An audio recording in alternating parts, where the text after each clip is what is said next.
내가 봤을 땐 괜찮아서 사귀었는데 주변 친구들이 자꾸만 너 여자 보는 눈을 좀 키워라 라는 얘기를 한다거나 사귀다 보니까 처음에 이미지랑 점점 달라져서 실망하게 됐다라는 걸 자주 겪는 분들, 오늘 영상 집중해서 끝까지 봐주세요. 연애할 때 필수, 여자 보는 눈 키우는 법과 기준을 지금부터 알려드릴게요. 연애를 하다 보면 첫인상하고 원래 성향하고 다른 사람들도 있고, 나만 빼고 주변 사람들이 걔 아직도 만나냐? 내가 보기엔 별로인 것 같다 라고 해서 자꾸 둘 사이에 외압이 들어오는 경우가 있습니다. 그러다가 꼭 결말은 아니나 다를까 내가 상처받고 끝나게 되는 상황이 은근히 많이 있죠. 그래서 왜 나는 항상 이런 연애만 하게 될까? 내 눈에는 왜 그런 사람만 들어오게 될까? 라고 고민을 하셨다면 그거는 그냥 내가 사람 보는 눈이 없어서입니다. 그렇다고 사회생활을 잘하고 친구가 많다고 해서 여자를 잘 보느냐? 또 그렇지만은 않아요. 물론 사회성이 좋은 분들은 사람 상대를 그만큼 많이 해봤을 거니까 어느 정도 성격 유형별로 카테고리화해서 그거에 맞게끔 대처하는 나름의 노하우를 갖고 있긴 합니다. 그래서 여자한테도 편한 사람으로 느끼게 하고 본인도 기본적으로 이 정도는 돼야 내가 마음에 든다라고 하는 자기 기준이 있어요. 근데 그렇지 않은 분들 같은 경우에는 제가 여자 보는 눈이 없는데 어떻게 좀 키울 수가 있을까요? 라고 주변에 물었을 때 그냥 많이 만나세요 라는 답을 제일 많이 들으셨을 거예요.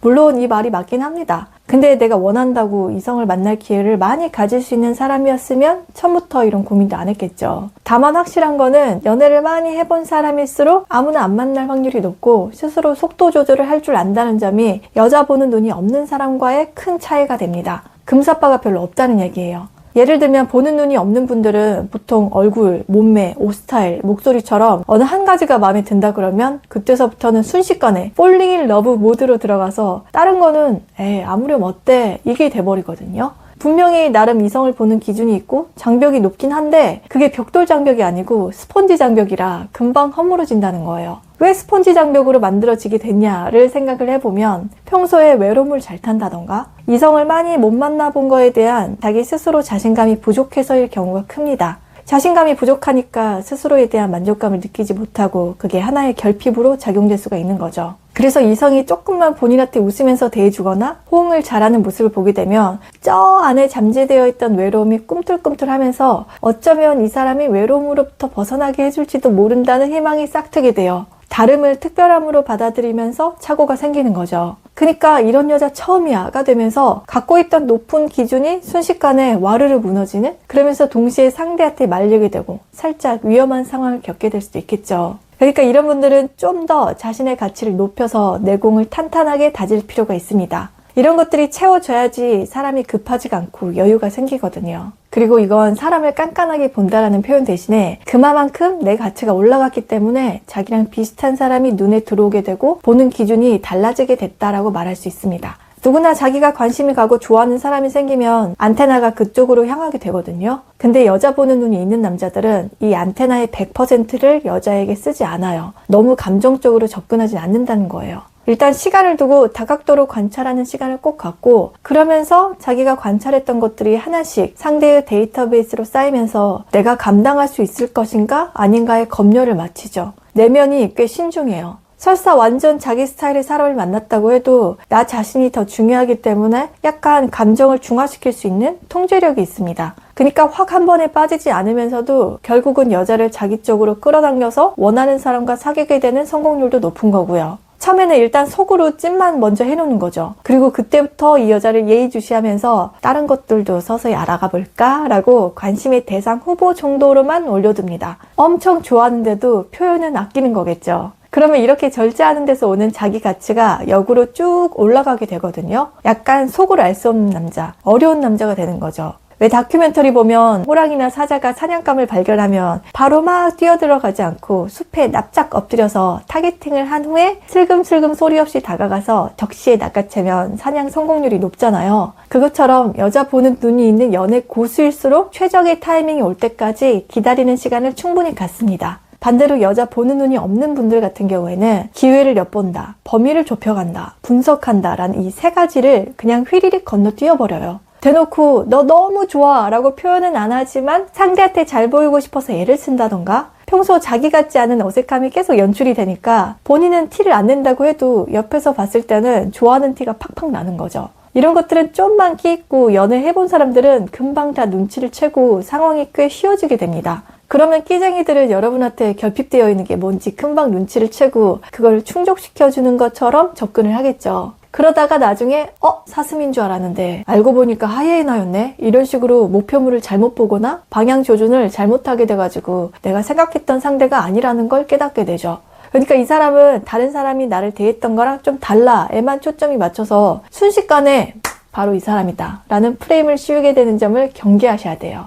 연애 경험이 별로 없는 분들일수록 시행착오를 많이 겪어보지 않았기 때문에 스스로가 이런 것들을 통제할 수밖에 없고 될 수 있으면 연애 상대가 아니더라도 다양한 사람들을 많이 겪어보고 행동과 말이 일치되는 사람인지 타인에 대한 반응을 어떻게 하는지에 대한 부분을 관찰하는 습관을 들이시면 성향을 파악하는 데 도움이 되실 거예요. 상대가 비웃고 있는 걸 좋아서 웃고 있다라고 잘못 해석하는 오류를 줄여나가는 게 중요합니다. 그리고 또 한 가지 꼭 생각을 해봐야 되는 거는 나는 왜 외로워하고 자신감이 없어 할까의 문제인데요. 물론 연애 경험이 많이 쌓일수록 아는 게 많아지니까 자신감도 높아지긴 하는데 여자 보는 눈이 있는 사람들은 기본적으로 연애를 안 하고 있더라도 자신감이 높은 사람인 경우가 많거든요. 본인 스스로가 갖추어둔 것들이 많고 그다지 결핍된 것들이 없다 보니까 사람 대할 때도 기본적으로 여유가 있어요. 새로운 여자가 나타났네? 내 기준에 부합되는 괜찮은 사람인지 지금부터 한번 알아볼까? 약간 이런 마인드라서 즉각 반응도 잘 안 하고 설사 여자가 자기를 꼬시려고 플러팅 같은 걸 해도 옳거니 하고 덥석 안 문다는 거예요. 이렇게 되면 반대로 여자가 남자의 관심을 끌고 호기심을 갖게 하는 태세 전환이 일어나기도 합니다. 여자 보는 눈이 까다롭고 깐깐할 것 같은데 도대체 이런 남자는 어떤 여자를 좋아하는지 궁금해지고 자꾸만 신경이 쓰이게 되거든요. 여자도 남자만큼은 아니지만 사냥 본능이라는 게 있고 이거보다도 더 강력한 소유욕이라는 게 있습니다. 그러면 이 얘기를 거꾸로 생각해보면 여자 보는 눈이 없는 남자는 플러팅이 잘 되는 쉬운 남자로도 해석될 수가 있겠죠. 그러면 또 이렇게 쉬운 남자한테는 매력이나 호감도가 떨어지게 돼요. 그러니까 일단 필터링 할 수 있는 충분한 시간을 가져서 살짝은 어려운 남자가 될 필요성이 있다는 거예요. 이렇게 되면 오히려 연애 실패율도 같이 낮아질 수가 있습니다. 이 각도에서 상대를 보기도 하고 저 각도에서 상대를 보기도 하면서 상황마다 유연하게 대처하는 법을 연습하세요. 여자 보는 눈이 없는 분들 중에는 이 융통성, 관계의 유연함이 부족한 경우도 꽤 많거든요. 그래서 밀당도 잘 안 되고 심리전에 취약한 분들이 많은데 감각을 키우는 게 꼭 필요합니다. 상대 표정이나 행동 관찰 많이 하시고 정보들을 많이 모으세요. 아는 만큼 자신감이 생길 거거든요. 그리고 다음은 어떤 사람이 좋은 여자인가에 대한 사람 보는 기준에 대해서 조심스럽게 얘기를 꺼내보고 싶은데 저는 여러분들한테 일단 외모와 돈을 보라고 말씀드리고 싶어요. 좀 전까지만 해도 금사빠의 문제가 그거니까 외모만 보고 접근하지 말라면서요 라고 반문하실 수가 있는데 제가 말씀드린 외모와 경제력이라고 하는 건 좀 방향이 다릅니다. 사실 이 두 가지가 사람에 대해서 많은 것들을 말을 해주거든요. 먼저 여러분이 여자 외모 볼 때는 얼굴이 예쁘다, 몸매가 좋다 이런 1차원적인 것들보다는 얼마만큼 자신에 맞게 스타일링을 하고 상황에 맞게 잘 갖추어 입었는지를 보셨으면 좋겠어요. 왜냐하면 거기서 평소 그 사람의 부지런함, 성실함을 엿볼 수가 있는 지표가 될 수가 있거든요. 잘 관리된 몸과 스타일링에서 꾸준함과 센스가 표현이 됩니다. 저는 이 두 가지를 메타인지로도 연결을 시키는데 그만큼 스스로 평소에도 나는 어떤 게 어울리고 어떤 사람일까에 대한 생각을 많이 한 사람이라는 걸 의미하잖아요. 그러니까 전체적으로 너무 과하거나 화려하지 않고 깔끔하게 잘 꾸미는 사람은 일단 자기 관리를 잘한다는 얘기고 타인 의식보다는 자기한테 집중하는 경우가 많으니까 독립적으로 사고를 하는 사람의 경우도 많습니다.